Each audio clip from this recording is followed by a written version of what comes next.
Praise the Lord. ஆண்டவராக இயேசு கிறிஸ்து நாமத்திலே உங்களை வாழ்த்துகிறேன்.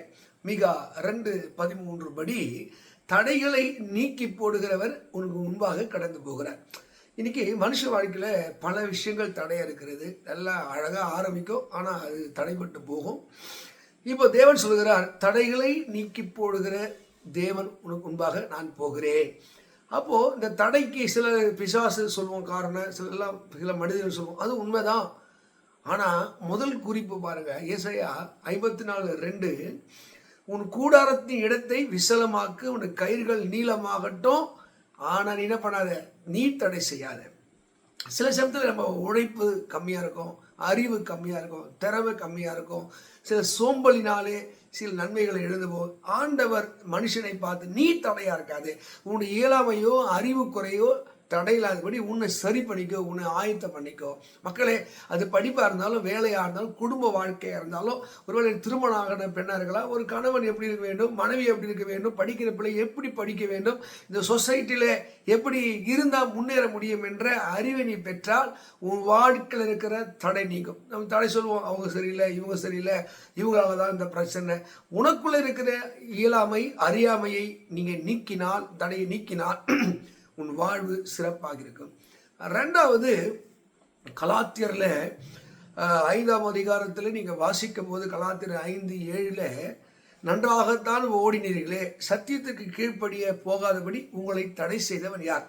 ஒரு சிலர் இறை பக்தி உள்ளவர்களாய், அன்பு உள்ளவர்களாய், தாய் தகப்பனுக்கு கீழ்ப்படுகிறவர்களாய், நல்லா படிக்கிறவர்களாய், புருஷனையோ மனைவியோ அன்பு செலுத்துகிற ஆளாய், திடீர்னு வாழ்க்கையில் ஒரு மாற்றம் இருக்கும், சுபாவத்தில் மாற்றம் இருக்கும், படிக்க வராது, கீழ்ப்படியாமல் போவாங்க, எதிர்த்து பேசுவாங்க.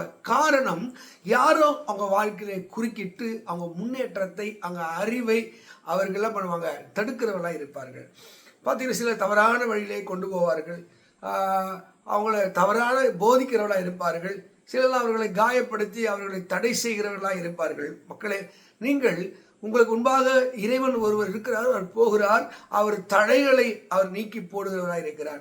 உங்களுக்குள்ளே ஒருவேளை மனுஷனாலே மற்றவங்களால் நீங்கள் தடைப்பட்டு போனாலும், தேவனே எனக்கு உதவி செய்யுங்கன்னு கேட்கும்போது, கூப்பிடுகிற எளியோரை சிறியோரையும் உதவி செய்வதற்கு அவர் வல்லவராக இருக்கிறார். இதே 1 தெசலோனிக்கர் 2ஆம் அதிகாரத்தில் நீங்கள் 6ஆம் வசனத்தில் அங்கே படிக்கும்போது ஒரு சம்பவம் அங்கே இருக்கிறது. என்ன சம்பவம் இருக்குது பார்த்தீங்கன்னா, அந்த 1 தெசலோனிக்கர் 2ஆம் அதிகாரத்தில் அங்கே பிசாசினாலே நான் தடை செய்யப்பட்டு, நம்ம கண்ணுக்கு தெரியாத ஒரு தீய சக்திகள், சில திருமண தடையாக இருக்கும், வேலை தடையாக இருக்கும், வீடு கட்ட முடியாது, குடும்பங்களில் திடீர்னு சிக்காயிரும், ஃபினான்ஷியல் ஸ்ட்ரகிள் வந்துருக்கும், நல்ல ஜாபு கிடைக்காது, நீங்கள் போய் ட்ரை பண்ணிட்டே இருப்பீங்க, ஜாபு கிடைக்காது.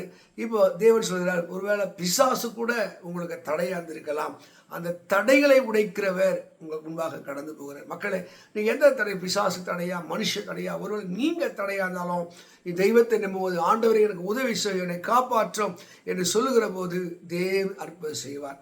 ஒருவேளை உங்களுக்கு கால் கூட தீமையான வழியில் போகலாம், கெட்டவர்கள் பாதையிலே போகலாம், தேவன் உங்களை காப்பாற்றுவார், உங்களை தடுத்து நிறுத்துவார். அப்போஸ்தலர் நடவடிக்கை 16:6 படிக்கும் போது, பரிசுத்தாவினாலே நான் தடை செய்யப்பட்டேன். நீங்கள் மீறி போவீங்க, அந்த வழியில் தடையாக இருக்கும். அப்போ உணர்ந்து கொள்ளுங்க, இது தேவனுக்கு பிடித்தமில்லாத செயல், தேவன் பிடித்தமில்லாத உறவு, தேவன் பிடித்தமில்லாத அனுபவமாக இருக்குதுன்னு தடுப்பார். நீங்கள் அப்படி விலகி வாங்க. ஏனென்றால் நல்லது செய்கிற தேவன் உங்கள் முன்பாக போய் அவர் கோணலானவர்களை செவையாக்குவார். God bless you. மீகா 2:13 படி உங்கள் வாழ்க்கையில் எல்லா தடைகள் நீக்கி தேவன் உங்களை ஆசீர்வதிப்பாராக. God bless you. God bless you.